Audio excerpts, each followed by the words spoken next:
ये सहजता का पाठ अपन करते हैं और आज भी अपन ने सहजता का पाठ किया और उसके बाद एक एक छंद की थोड़ी सी चर्चा अपन करते हैं और आप लोग जो याद करते हैं उसे सुनते हैं। तो 8 छंदों की चर्चा अपन कर चुके हैं। आज हम 9वें छंद की चर्चा करेंगे। एक बार 9वें छंद को पढ़ लेते हैं।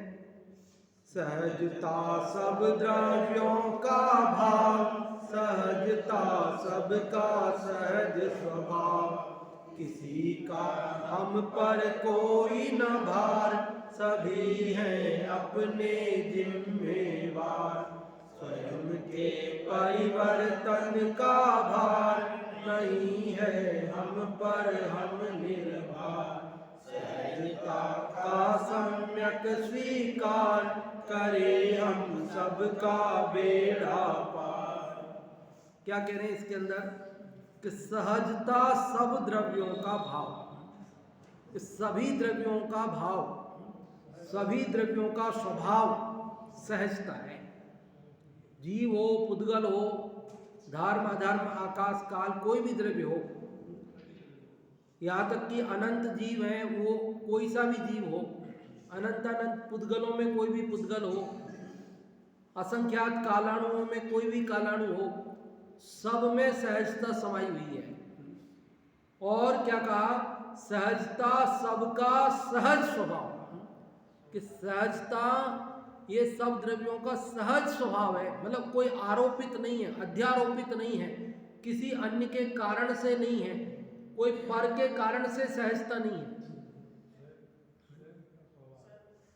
सहजता सहज बने है, सहजता अपने आप है, सहजता किसी दूसरे के डर से या भय से नहीं है, या दूसरे ने उसमें सहजता की हो, बनाई हो, किसी ने मान लो हमको पाबंद कर दिया हो कि नहीं तुम सहज रहोगे, जो हम कहें वो तुमको हाँ करनी, बस उसके अनुसार करना है, अपना कुछ भी उसमें ना नुकर नहीं करना है। ऐसा नहीं, ये सहजपने ही द्रव्य का स्वभाव है कि जिस समय जो पर्याय होनी है वो होती है, उसको कोई ने रोका नहीं है कि तुम ये नहीं हो सकते, तुम दूसरी पर्याय हो जाओ, किसी ने रोका है उसको? कि जैसे बालक है तो उसको पहले युवा होगा फिर वृद्ध होगा, तो ऐसे करें कि पहले वृद्ध हो जाए फिर बाद में युवा हो जाए। क्यों? कोई का डर है? महावीर स्वामी ने मना किया है।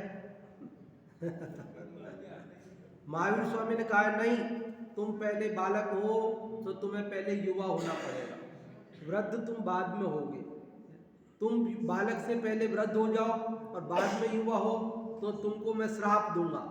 ऐसा किया? अरे ये वस्तु का स्वभाव है, बोलो। अब उसमें किसने क्या किया? बालक से युवा होने और युवा से वृद्ध होने के लिए कोई किसी ने उनको ऐसा क्रम नहीं, इस क्रम को फॉलो करना पड़ेगा तुमको। किसी का आदेश है, भारत सरकार का आदेश है कि नहीं तो बालक हैं वो पहले युवा बनेंगे फिर वृद्ध बनेंगे, कोई भी पहले इसका उल्लंघन नहीं कर सकता। किसी का आदेश है? जो डॉक्टरों का आदेश है, WHO का, वर्ल्ड हेल्थ ऑर्गेनाइजेशन, इनका आदेश है कि नहीं नहीं तुम ऐसे नहीं कर सकते हो, पहले वृद्ध हो जाओ फिर युवा हो जाओ, ऐसा है। तो कोई दिक्कत है इसको? बालक से पहले युवा होने और फिर वृद्ध होने में कोई समस्या है, कोई परेशानी इसको है? तो जैसे बालक से वृद्ध होने के बीच युवा होना, उसके पहले अन्य किशोर अवस्था, प्रौढ़ अवस्था, वो सब जितने भी भेद करना हो वो सब आते हैं ना, अपने क्रम में आते हैं। वैसा करने के लिए अपने को कोई अलग से मेहनत करनी पड़ती है, अपने को विपरीत होने का परिणाम है, अगर है तो वो परिणाम विपरीत है। मतलब अपने को ऐसा परिणाम आए कि नहीं मैं तो युवा नहीं होना चाहता, मैं तो वृद्ध नहीं होना चाहता, मैं तो ये परिणाम मेरा मिथ्या है, ये परिणाम मेरा जो है पाप बंध का कारण है। अरे वो सहज क्रम में होना है, और सहज क्रम में होने के लिए कोई आपत्ति नहीं है, और उसे सहज स्वीकार करना यही सम्यक दर्शन है, यही सम्यक ज्ञान है, यही सम्यक चारित्र। पहले पढ़ चुके ना अपन, सहजता दर्शन ज्ञान चरित्र आया था ना, ये कौन से, ये 5वें छंद में यही है ना, इसमें लिखा ना, जगत का सभी परिणमन अरे पूर्णतः पूर्व सुनिश्चित है, नहीं करना है कुछ भी हमें क्योंकि वह पूर्ण व्यवस्थित है। अरे इस परम सत्य की सहज स्वीकृति सहज सहजता है, यही है दर्शन ज्ञान चरित्र, यही है दर्शन ज्ञान चरित्र। सम्यक दर्शन ज्ञान चरित्र भी इसी का नाम है। तो क्या किया था, किसी ने अपने अंदर कोई ऐसा इंजेक्शन लगाया कि नहीं, पहले ये युवा हो जाएगा, फिर ये वृद्ध हो जाएगा, इसके इंजेक्शन के प्रभाव से ऐसा चलेगा। ऐसा किया है किसी ने? क्या किस में करते? सब्जियों में। तो कहाँ पार पड़ रही है करने से? नहीं पड़ रही ना पार करने से। तो यहां जो सहजता है ना, सहजता,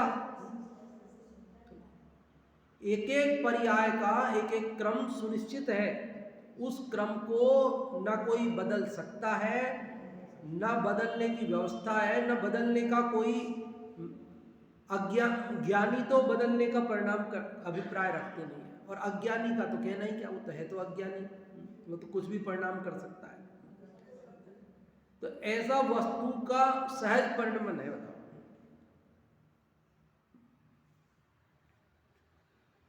वो अपन जाते हैं ना चश्मे के लिए, तो चश्मे वाला पूछता है आपकी उम्र कितनी है, तो अच्छा इतनी है, तो आपको इतना नंबर चश्मा लगेगा। मैंने कहा आप चेक तो कर लो, पहले आंखों को चेक कर लो, आप चेक करके फिर बताओ कितना नंबर लगेगा। नहीं, वो उम्र के हिसाब से लगता है।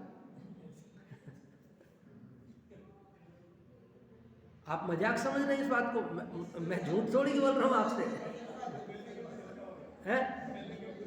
नहीं नहीं नहीं नहीं, पहले की नहीं बात है, ये अभी की बात है। हाँ,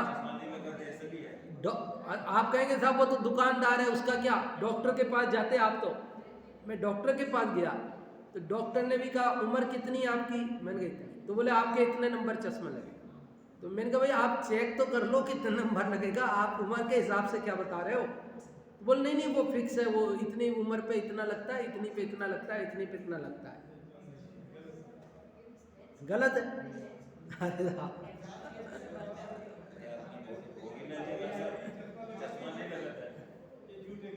अजी एक सामान्य तो है, ऐसा ही है, सामान्यतया ऐसा ही है। और वो जो थोड़ा बारीकी में वो मशीनों से चेक करके थोड़ा 19-20 बता देते हैं, लेकिन ज़्यादा दम नहीं है, ये सब पूर्व सुनिश्चित है। मशीन भी तो किसने बनाई है? मशीन में भी तो पहले डेटा फीड किया है ना, उसका फंक्शन तो पहले सेट अपन नहीं किया, किसने किया? मशीन का फंक्शन किसने सेट किया? तो मशीन को थोड़ी पता है, उसके थोड़ी ज्ञान है, उसकी थोड़ी बुद्धि है, वो तो उस मशीन में उन्होंने सेट कर दिया है, और उसके अनुसार थोड़ा 19-20 वो देख लेते हैं बस। ये अब यूं तो लंबाई तो सबकी थोड़ी, किसी की जल्दी ज़्यादा बढ़ जाती है, किसी की कम बढ़ जाती है, लेकिन बाजार में आप कपड़े लेने जाओ, बच्चा साथ में नहीं हो, तो आप क्या बोलते हो? 10 साल के बच्चे के कपड़े दे दो, 5 साल के बच्चे के कपड़े दे दो, तो क्यों अंतर तो बहुत आ जाता है, कोई तो मोटा हो जाता है, कोई पतला रह जाता है, कोई, तो आप कहते हैं वो थोड़ा है ना, लंबाई उसकी थोड़ी ठीक है, उस हिसाब से दे देना। वो थोड़े वो उसके, और अंदाजे से गाँवों में तो दुकानदार कपड़े दे भी देते हैं और ले भी जाते हैं लोग, और कोई बदलते भी नहीं है, बस वैसे ही पहन लेते। और शहरों में भी तो ऐसा ही है, रेडीमेड क्या है, आपकी नाप से थोड़ी कपड़ा बनाया उसने तो कपड़े बना के 100 जोड़ी एक साथ कटिंग करके मशीन से फटाफट सिल के रख दिए हैं। अब देख लो भैया, ये थोड़ा सा बड़ा है, ये थोड़ा सा छोटा है, तुम्हारे जो बैठे बैठ जाए। अब एक्यूरेट तो बैठेगा नहीं, अब थोड़ा सा या तो बड़ा है तो थोड़ा ऐसे ले जाओ, थोड़ा सा छोटा है तो ही ले जाओ, और ले भी जाते हैं लोग। क्यों? क्योंकि ये सब पूर्व सुनिश्चित है। अरे बालक को कैसे परिणाम आएंगे, युवा को कैसे परिणाम आएंगे, वृद्ध को कैसे परिणाम आएंगे, मनोविज्ञान की किताब में पहले से ही लिखे हुए हैं, पहले से ही लिखे हुए। बारिश हो जाए ना, बारिश हो जाए तो बच्चे को ये परिणाम आएगा कि मैं जाके बारिश में नहा लूं, खेल लूं। लेकिन बुजुर्ग को ये परिणाम आएगा वो तो ये कहेगा आज पकौड़ी बनाओ गरम गरम, आज बारिश हो रही है, ठंडा मौसम है, पकौड़ी बनाओ। बच्चे को ये परिणाम नहीं आएगा कि बारिश आ गई तो छत पे कोई चीज सूख रही मम्मी की भीग जाएगी, पर मम्मी को ये परिणाम आएगा। क्या परिणाम आएगा?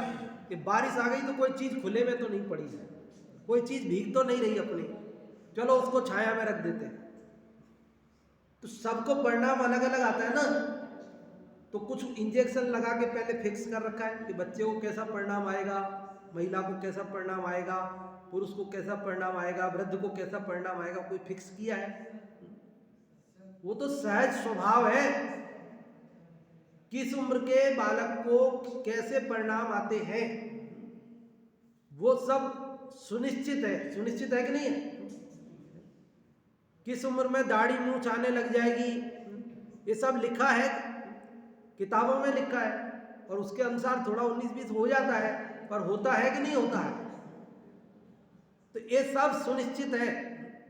सब द्रव्यों का परिणमन कैसा है? सुनिश्चित है, सहज है, स्वाभाविक है। बस इसी को स्वीकार कर लेना सुखी होने का उपाय है, और उसमें फेरबदल करने का परिणाम करना ये क्या है? देखो क्या कहा, सहजता सब द्रव्यों का भाव, सहजता सबका सहज स्वभाव, किसी का हम पर कोई न भार, सभी हैं अपने जिम्मेवार। बोलो क्या करें? किस द्रव्य का परिणमन अपन कराएं?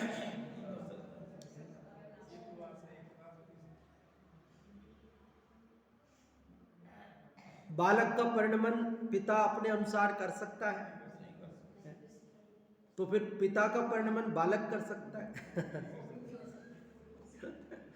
बालक ये बात को लेकर दुखी है, पापा ऐसे ही क्यों है, बदलते क्यों नहीं समय के साथ ही? और पापा इसलिए दुखी है, ये बालक समझता नहीं है, हमारे अनुभव का लाभ लेता नहीं है। हम समझते हैं, कोई बात कहते हैं मानता नहीं है, इसके जैसे जो ही करता है। बताओ क्या करें? बालक को पिता के अनुसार परिणमन करा दें और पिता को बालक के अनुसार परिणमन करा दें, कैसे होगा?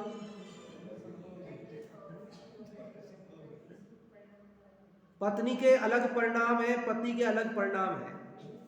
पत्नी चाहती है कि पति का परिणमन भी मेरे अनुसार हो जाए, और पति चाहता है पत्नी का परिणमन भी मेरे अनुसार हो जाए, तो हो जाता है। फिर क्या करें? हो जाए तो दुनिया की प्रॉब्लम सॉल्व हो जाए। अच्छा नहीं हो तो फिर प्रॉब्लम सॉल्व हो सकती है कि नहीं हो सकती है? अरे हो सकती है। ये समझ लो कि ये सब द्रव्यों का परिणमन स्वतंत्र है, ये स्वीकार हो जाए तो सॉल्व हो जाएगी। क्योंकि परिणमन तो बदल नहीं सकते, तो प्रॉब्लम सॉल्व होगी नहीं फिर कभी। हम दुखी के दुखी रहेंगे। सुखी होने का उपाय क्या है? तो भैया ये बालक है, इसको ऐसे ही परिणाम आएंगे, और ये वृद्ध है, इसको ऐसे ही परिणाम आएंगे। क्या कर सकते हैं?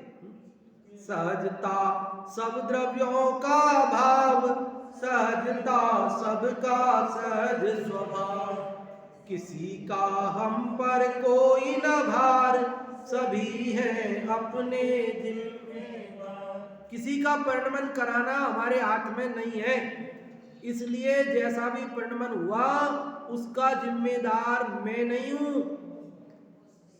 हर द्रव्य अपने अपने परिणमन का जिम्मेदार है। आम के पेड़ में आम आए और नीम के पेड़ में निबोली आई, कौन जिम्मेदार है? सब अपने अपने जिम्मेदार है, सब अपने अपने जिम्मेदार है।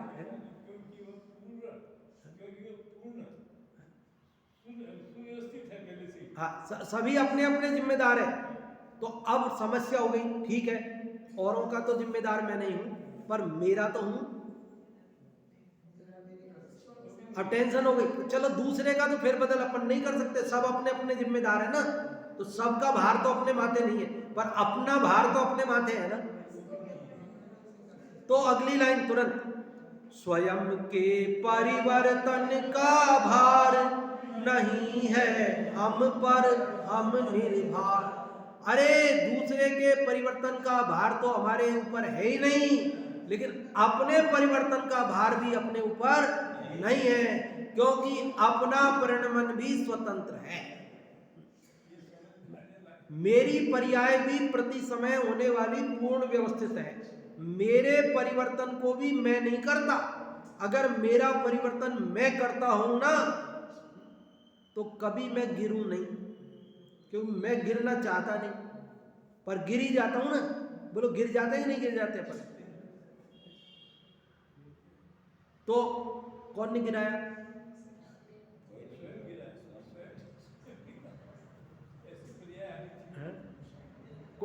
कौन चाहता है कि मैं बीमार पड़ जाऊं, लेकिन बीमार पड़ ही जाते हैं। तो जिसका जैसा परिणमन होना हो वैसा हो जाता है। अन्य का परिवर्तन तो मेरे हाथ में नहीं है, किंतु मेरा परिवर्तन भी मेरे हाथ में है। स्वयं के परिवर्तन का भार नहीं है हम पर हम निर्भर। बनारसी दास जी ने लिखा है, क्या लिखा? हम तो हुए निर्भर, हम तो उतरे पार, झोंक भार को भार में। कह रहे वो डूबे मझधार, जिनके माथे भार वे डूबे मझधार में, और हम तो उतरे पार, झोंक भार को भार में। बोले जिनके माथे परिवर्तन का भार होता है वो इस संसार रूपी मझधार समुद्र में डूब जाते हैं, और जो अपने कर्तृत्व के भार को उतार देते हैं, हल्के हो जाते हैं, तो वो पार हो जाते हैं। हल्के होंगे तो और भारी हुए तो क्या होगा बताओ? तो इतने हल्के हो जाओ कि भैया जो पर का तो मुझे कुछ करना नहीं है, पर अपना भी कुछ करना नहीं है, क्योंकि मैं अपना भी क्या करूंगा, क्योंकि जो सुनिश्चित है ना पहले से अनंत पर्यायों के क्रम में वही होगा, उसमें फेरबदल मेरे भी हाथ में नहीं है। तो ये स्वच्छंदी होने के लिए है। किसके लिए? फिर ये स्वच्छंदी होने के लिए है। बताओ, कुछ कर तो सकते ही नहीं है, तो स्वच्छंदी हो जाए फिर। अरे पूरे 5 संभाए हैं, सारी बात वहां सारे काम होते हैं तभी काम होता है, सारे 5 संभाए मिलते हैं। इसलिए एक शब्द डाला है चौथी लाइन में, देखो क्या शब्द डाला है, सहजता का सम्यक स्वीकार। क्या सम्यक, क्या शब्द है? सम्यक। सहजता का स्वच्छंदता के लिए प्रयोग नहीं करना। सहज बताओ, सब सहज होता है साहब, कुछ नहीं कर सकते साहब। पंडित जी मंदिर आने की क्यों बोलते हो आप? आना होगा तो आ जाएंगे, नहीं आना होगा तो नहीं आएंगे। आप क्यों कहते हो रात में नहीं खाना? अब जब जो खाना होगा खा लेंगे साहब। आप क्यों कहते हो जमीकंद नहीं खाना? अब जो जैसे होना होगा हो जाएगा साहब। वो तो सब सहज है ना साहब, सब सहज है। आप याद करने क्यों कहते हो? ये याद होना होगा तो हो जाएगा, नहीं होना होगा तो नहीं हो जाएगा। आप याद करने क्यों कहते हो? इसलिए भैया वो पांचों समवाय होते हैं वहां। ऐसा नहीं है कि वो कोई किसी समवाय का निषेध किया जा रहा है, लेकिन हमें परिवर्तन, कोई क्रमबद्ध जो क्रम नियमित पर्याय है उसमें कोई पर्याय को आगे पीछे करना हमारे हाथ में, किसी के भी हाथ में नहीं है। ये बात समझने पर अनंत निराकुलता आती है, आकुलता दुख खत्म हो जाता है। इसलिए उस बात को हाईलाइट करके बताया जा रहा है। क्या बताया जा रहा है? सहजता का सम्यक स्वीकार करे हम सबका बेड़ा पार। सहजता का सम्यक स्वीकार करोगे तो बेड़ा मतलब जहाज, आपका जो जहाज है ना पानी का, वो पार हो जाए आप। और अगर मिथ्या स्वीकार करोगे तो, स्वच्छंदी हो जाओगे तो बेड़ा गर्क हो जाएगा, जहाज डूब जाएगा पानी में। संसार सागर से पार होने के लिए वस्तु स्वरूप की सहजता का स्वीकार तो अत्यंत आवश्यक है, लेकिन स्वच्छंदता के लिए कोई स्थान नहीं। समझ में आई बात? चारों लाइन एक बार पढ़े। सहजता सब द्रव्यों का भाव, सहजता सबका सहज स्वभाव, किसी का हम पर कोई न भार, सभी हैं अपने जिम्मेवार, स्वयं के परिवर्तन का भार नहीं है हम पर हम निर्भर, सहजता का सम्यक स्वीकार करे हम सबका बेड़ा पार।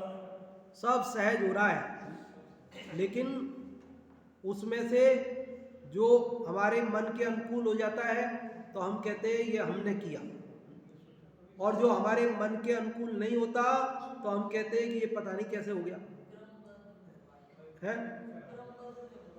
क्रमबद्ध में होगा। अरे वो भी क्रमबद्ध में है ना, फिर दोनों को क्रमबद्ध में कह दिया तो। पिता ने बेटे से कहा कि मैंने तुझे 25 साल का बड़ा कर दिया और तू मेरा कहना नहीं मानता है।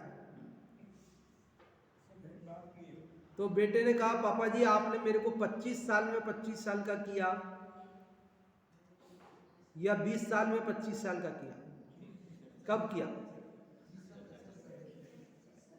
कितने साल में 25 साल का किया? तो साहब 25 साल का कितने साल में किया? बोलो ना महेंद्र जी भाई साहब, 25 साल का कितने साल में किया? 25 साल में किया। तो 25 साल का 25 साल में तो अपने आप ही हो गया वो। अगर कोई नहीं करता तो भी तो 25 साल में 25 साल का हो ही जाता ना वो। क्यों धनपाल जी, बिना हमारे किए भी 25 साल में 25 साल का होगा कि नहीं होगा?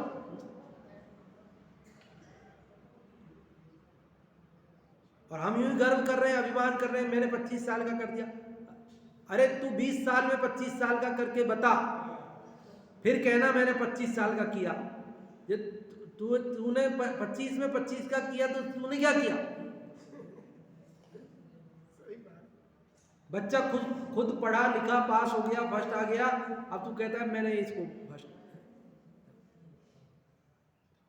नहीं पढ़ा दूसरा बच्चा फेल हो गया, फिर तू कहता है कि ये पता नहीं कैसा निकला। अरे कैसा निकला तो तुम, या तो वो वैसा निकला ये ऐसा निकला, या फिर उसको तूने होशियार बनाया इसको कमजोर बनाया। भाई कर्ता बनना है तो दोनों का बन जा, और अकर्ता रहना है तो दोनों का रह जा। लेकिन हम कर्ता बनते हैं सफलता की, और असफलता में कहते हैं ये तो क्रमबद्ध, ये तो ऊपर वाले की मर्जी, ये तो ऐसे ही होना था है? आप कोई मिठाई बनाते हो, कोई चीज बनाते हो और वो बन जाती है, बढ़िया बन जाती है, तो आप उसका फोटो खींच करके प्लेट में सजा करके और उसको व्हाट्सएप पे अपने परिचित को भेज देते हो और उसको स्टेटस पे लगा देते हो कि ये हमने बनाई। और जिस दिन बिगड़ जाए उस दिन क्या करते हो?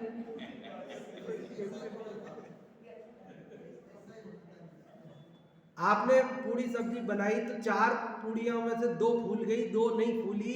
अब 2 को फूली हुई को प्लेट में रखते हो, सब्जी रखते हो, खीर रखते हो, फोटो खींच के भेज देते हो, ये देखो। अब 2 बिना फूली भी तो रख दो, उसमें क्या वो तो नहीं रखेंगे, वो तो नहीं करेंगे, है क्या?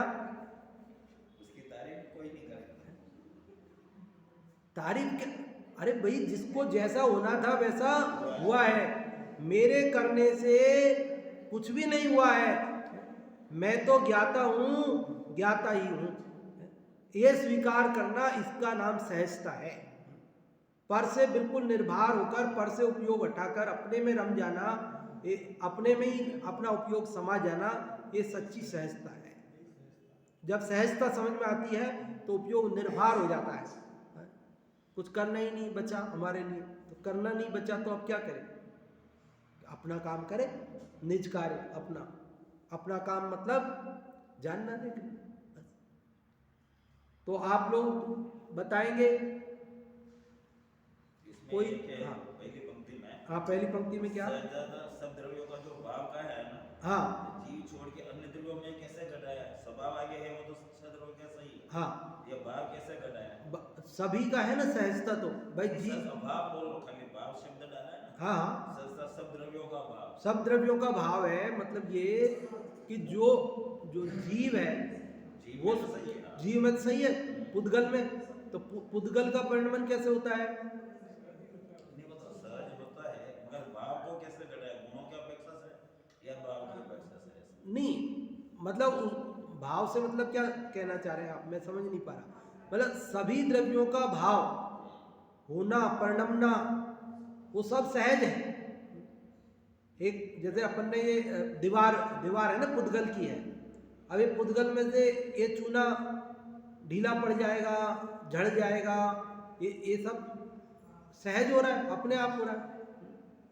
जो आम है, कोई फल है, कोई चीज है, पुद्गल है ना, तो वो लाल हो गया, पीला हो गया, सड़ गया, ये सब कैसे हो गया? ये सब सहज हो गया, अपने आप हो गया, किसी ने थोड़ी किया उसको। हाँ, एक ही बात है, एक ही बात।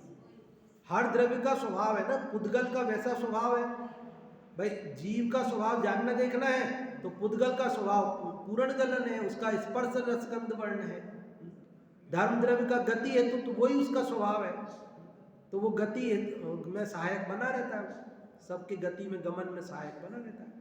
अब बने रहने के लिए उसको कोई दूसरे की कोई मदद लेनी पड़े वैसा तो है नहीं, तो सहज है उसके अंदर। हाँ जी, तो आप लोगों में से जो भी सुनाना चाहते हैं या जो भी अर्थ बताना चाहते हैं वो बताएं। और एक सूचना आप सबको वैसे व्हाट्सएप से मिल गई होगी, कल ध्वजा परिवर्तन का कार्यक्रम है गायरी आवास में। जिनकी सुविधा हो, लाभ लेना हो तो वहाँ पर लाभ ले सकते हैं। हाँ जी, उसका टाइमिंग तो आ गया होगा आपके पास, 6:45 से 7:15 नहीं, हाँ 7:45 से नहीं 7:45 से 8:15 तो है नित्य नियम वो प्रक्षाल, और 8:15 से और 9 बजे तक है पूजन, और 9:15 से 10 है प्रवचन, और 10 बजे से 10:30 बजे तक ध्वजा परिवर्तन का कार्यक्रम।